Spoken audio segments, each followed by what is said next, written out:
I want to talk about sort of the difference between ideological racism, or I think you called it open prejudice in your commentary piece, and sort of subtle behavioral racism, right? Because on the one hand, we have these Pew polls of 8 or 9% of people will state that they won't vote for a black president, say a qualified black president, and those are just ideological white supremacists. Those are people that are unashamed to say they think white people are superior.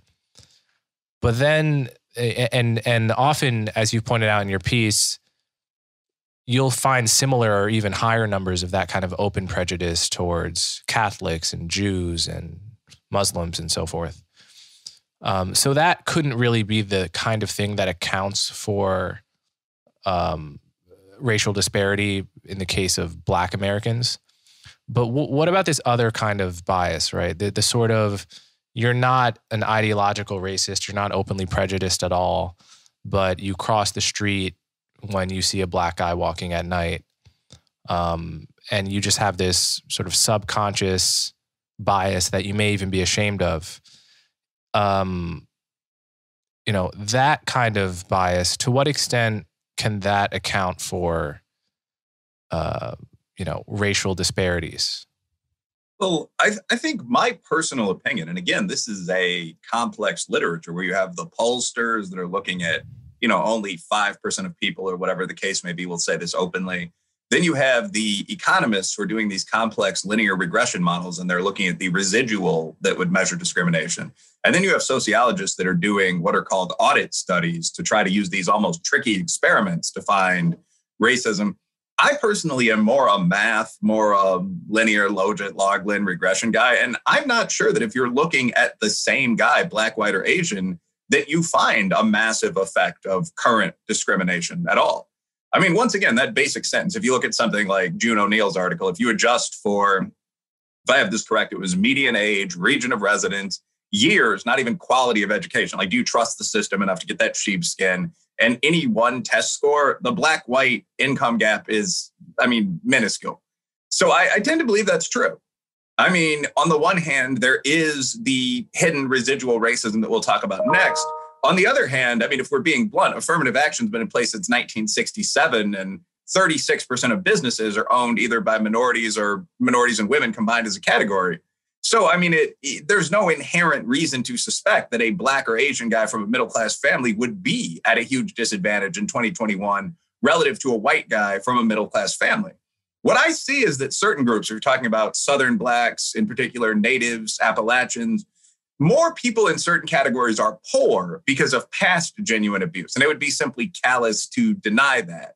Like, that's where a lot of that impact comes in. That if you look at states that have a lot of African Americans, or for that matter, a lot of, formerly oppressed Southern quote unquote hillbillies, you have low income areas, we're talking Mississippi, Arkansas. So I can't imagine you'd have the same chance to succeed coming from the Delta, whatever your skin color, that you would, again, coming from the northern part of the East Coast. So that is a holdover of our country's unfortunate history. But you're taking the same guy, 1120 SAT engineering student from Michigan Tech. I'm not sure subtle racism has all that much of an impact, because the guy who would be facing the subtle racism is also going to benefit from the minority set-asides that exist from that very powerful black business community. Just look up black business directories someday. I've done it in my business. Affirmative action, possibly, depending on what institution they choose to attend. So I personally, again, don't think that once you adjust for the variables that would come into play and look at the residual, you're seeing a very large gap here. But obviously there are the audit studies, just being honest to, the honorable opposition, that do find a fair amount of residual bias. So, for example, you could put black as versus white names on a resume and submit that to a series of companies and see whether having a black name resulted in a lower rate of callback.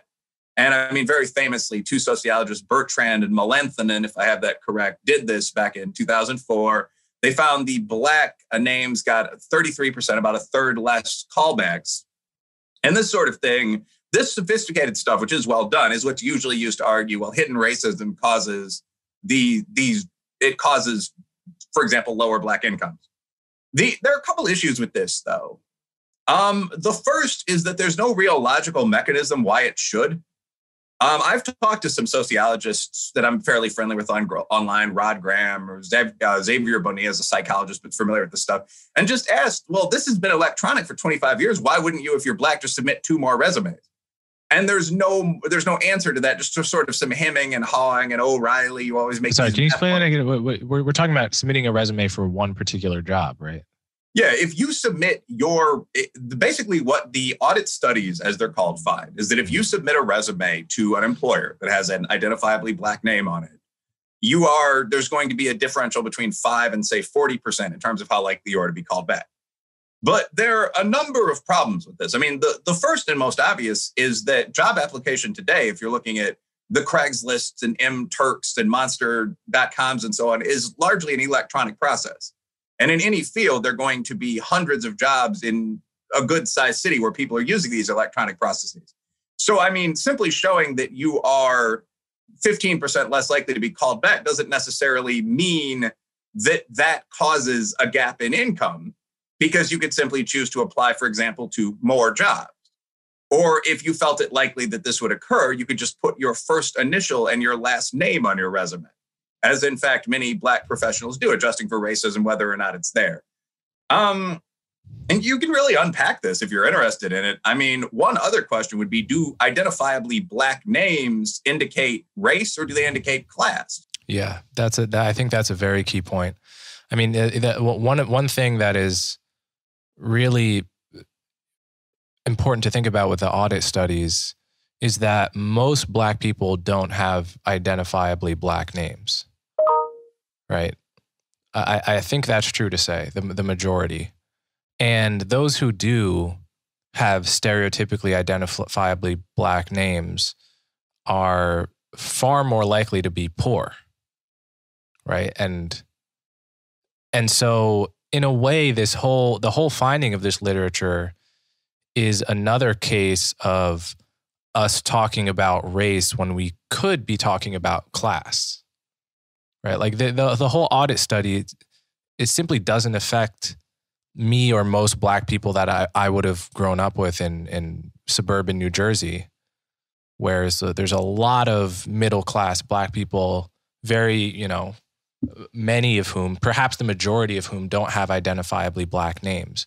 So what you're talking about is not something that all Black people can claim as a disadvantage. It's something that a subset of Black people from a particular class background could claim as a disadvantage. And it's interesting the extent to think about the extent to which this point would also be true about people with sort of stereotypically redneck names. Yep, exactly. And then the other point about this is, and I don't know, you probably know more about this, but I've seen at least 1 or 2 audit studies where people with identifiably Chinese names also got fewer callbacks on the order of Black names. Were those studies flukes, or does that tend to happen? No, it's extremely common. So there's actually quite a bit there in terms of why I do think racism exists. I don't think it explains gaps that we see between Blacks and whites in a 39% POC, 89% non-racist society.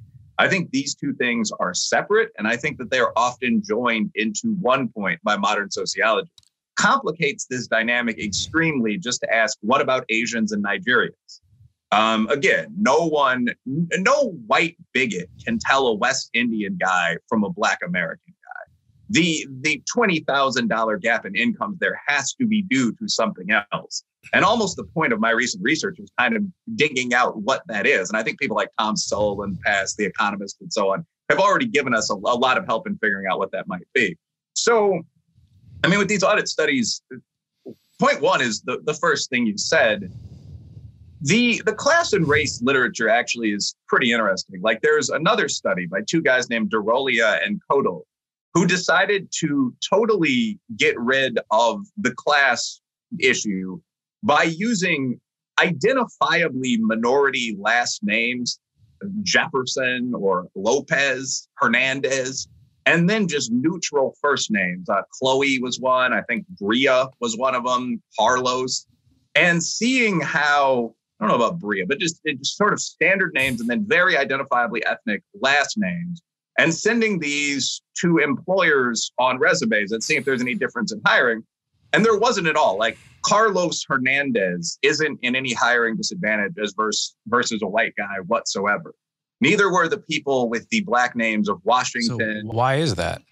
Well, because these are middle class names, and that's the thesis of the study. That if you call someone, and his name wasn't in the study, but Marcus Freeman or Carlos Garcia, you're a business. Yeah, people are very. I mean, all of this stuff has to do with sort of social pattern recognition, right? And people can't help but notice that the people that are named, Loquisha and all of the various stereotypical, variants of those kinds of Ladasha.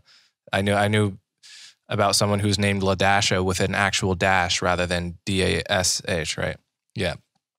But so the parents who give their kids those kinds of first names tend to come from very poor hood backgrounds, right? And analogously, with white Americans, there are certain kinds of first names that are telltale signs of coming from a sort of quote unquote white trash redneck background, whatever less offensive term one wants to use there. Appalachian American.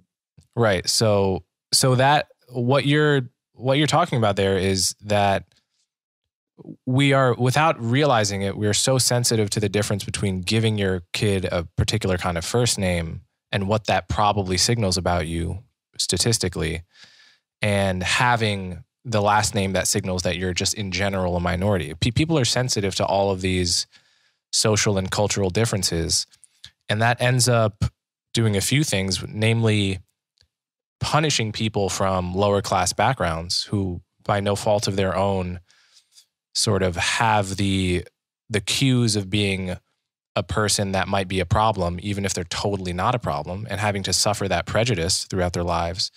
But then also making it so that people who are minorities, but not at all from those backgrounds, might feel